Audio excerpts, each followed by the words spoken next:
time, please. Oh, yes, sir. Here we are. Thank you. Yeah.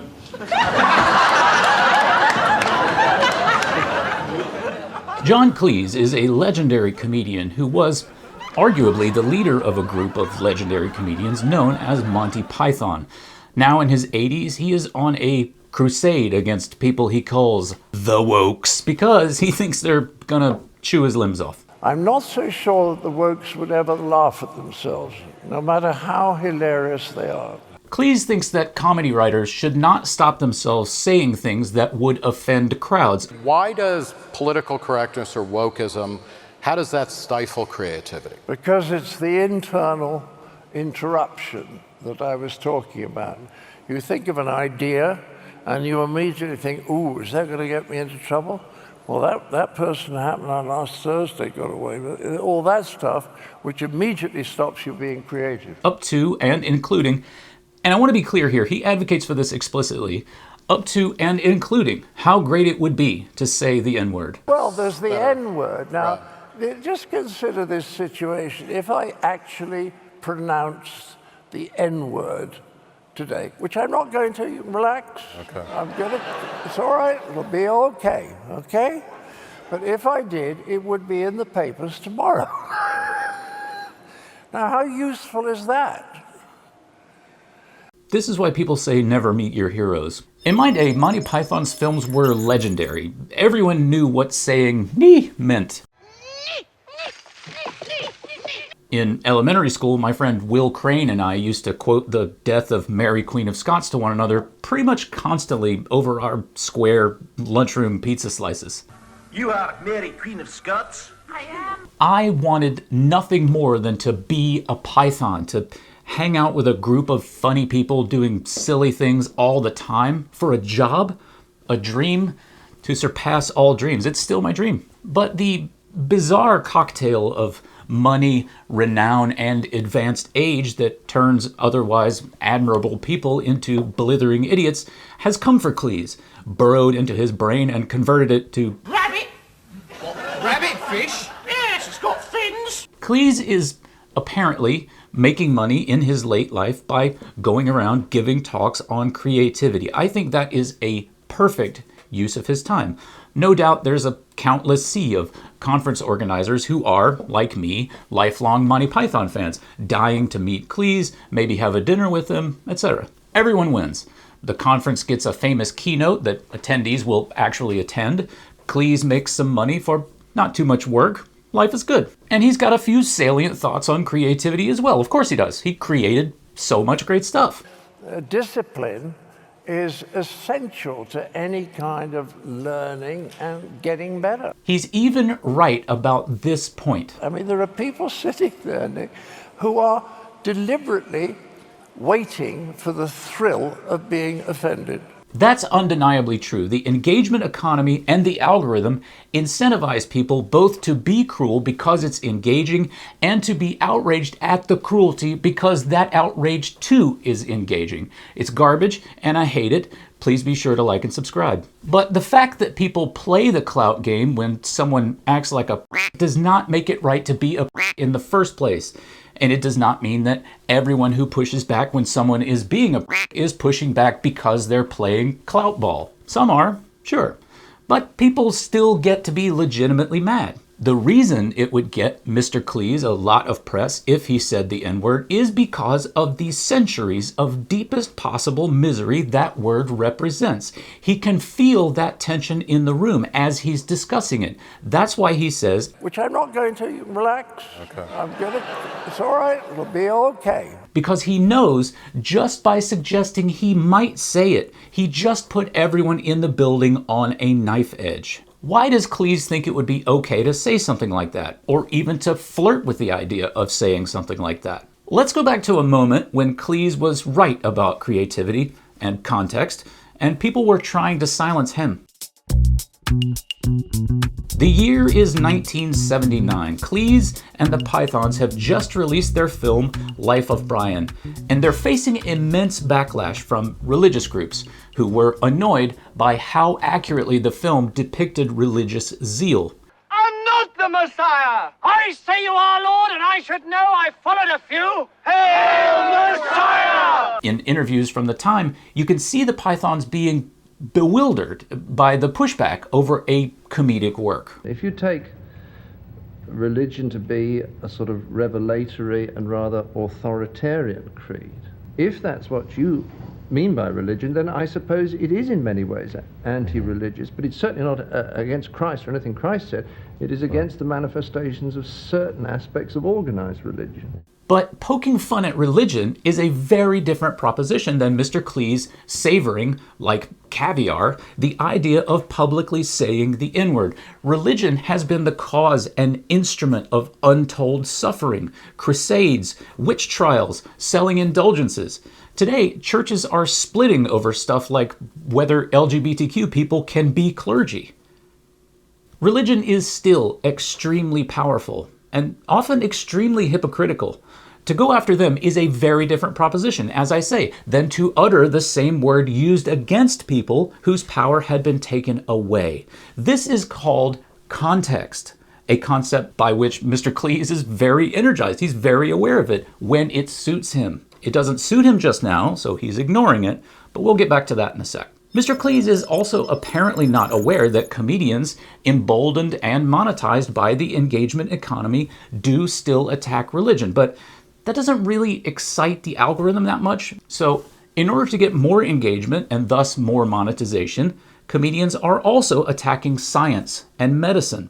Comedians are gleefully encouraging people to ignore vaccines, eat horse paste, purchase do-nothing supplements, etc. This engagement game did not exist to this extent in Cleese's day, and although he seems aware of it as he laments its effect on journalists, he seems conveniently blind to the fact that it incentivizes comedians too, even when he himself is all but shivering with anticipation at the clout he would get for saying a word that evokes some of the most horrific moments in history.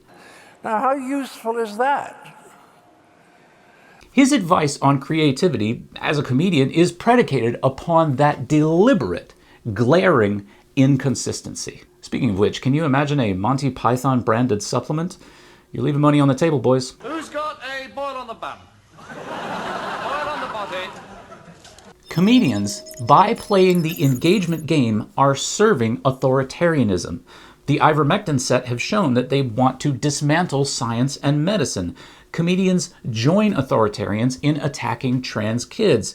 Authoritarians want to control women with abortion laws, and comedians join them by saying that women should be battered if they don't cook correctly. And I was like, yeah, but I feel like if she could cook, she wouldn't have that black eye. This serves authoritarianism by normalizing and popularizing cruelty.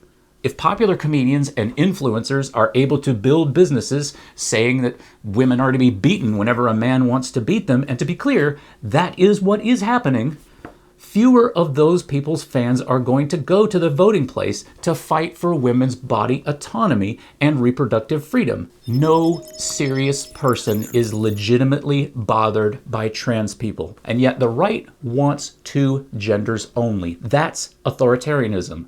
Why does every comedian's Netflix special take a shot at trans people? Because it gets engagement for the comedian and for Netflix, and it also helps to spread an authoritarian control agenda. This is a big way that Cleese is so deeply confused. He either can't or won't recognize that his view was nominally anti-authoritarian in 1979, but is sidling up to pro-authoritarianism in 2024. Again, context.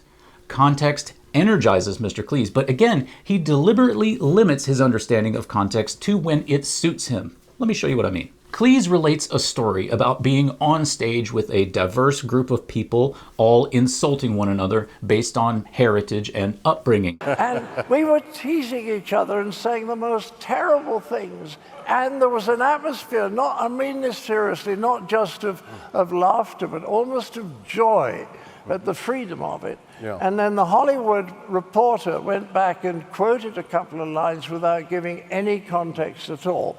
If that actually happened, then yes, we can all agree that the way that journalism has been zombified by the engagement economy is the worst. Again, he is right that normal people and journalists are incentivized to play the clout game. It sucks. And I personally also agree that in the right context, where everyone knows and trusts one another, you can say things to people who share that trust that you wouldn't normally say. It can be great.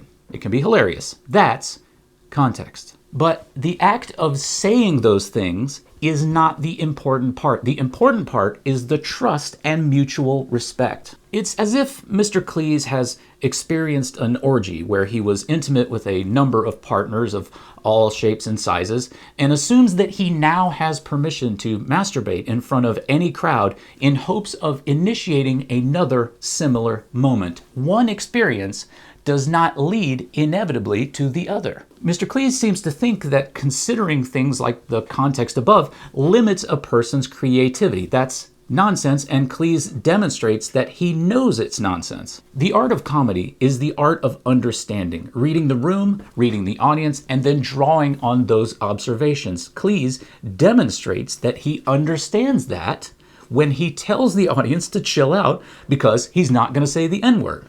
Which I'm not going to. Relax. Okay. He can feel the temperature in the room. That's why he calms everybody down. He imposed that limitation on himself because otherwise he'd ruin not just his greater point, but the entire evening. Now, of course, I think the greater point about wanting to say racial slurs is also garbage, but regardless, even as Cleese is encouraging people to never be limited in thinking of stuff like racial slurs, he limits himself from saying them because he can foresee the consequences and doesn't like the look. In other words, he demonstrates that good work is made within limitations.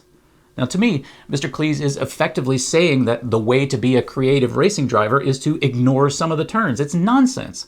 The track limits make the sport, just as the limits of the greater good make comedy. People push those limits, and if they go too far, they experience consequences. The idea that removing those consequences makes better art or better racing is absurd. Discipline is essential to any kind of learning and getting better. People in comedy are saying this stuff because they want to justify the money they are making in the clout game. It has nothing to do with art. It's just cruelty profiteering. And as Mr. Cleese does, they also moan when people play the clout game right back, as did the real journalist Cleese mentioned, who definitely existed, I'm sure. Then everyone clapped. In my view, the best comedian in the world would be someone who could accurately read any room, make observations that are inarguably true, and still serve the greater good.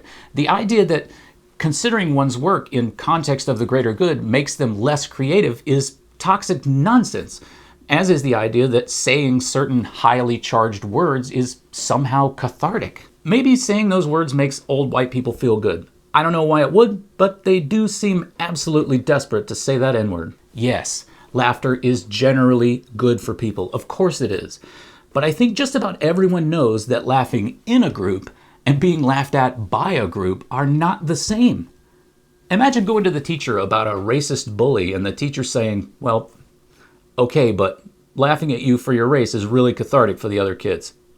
Oh, and your bully has some creative AF slurs, and we support creativity at this school, so yes, you should exercise your creativity. You should allow yourself the room to work on ideas without editing yourself too harshly, but there are some ideas you can just go ahead and throw out as soon as they bubble up. You also need to know that being good at this work is powerful. And then you need to ask yourself, what am I going to use my power for? Hey, thanks for watching. If you enjoyed this, like and subscribe, and maybe jump on the Patreon if you want to help me make more. And if you want to talk about comedy writing with people who are trying to do it in a constructive way, we also have a Discord channel.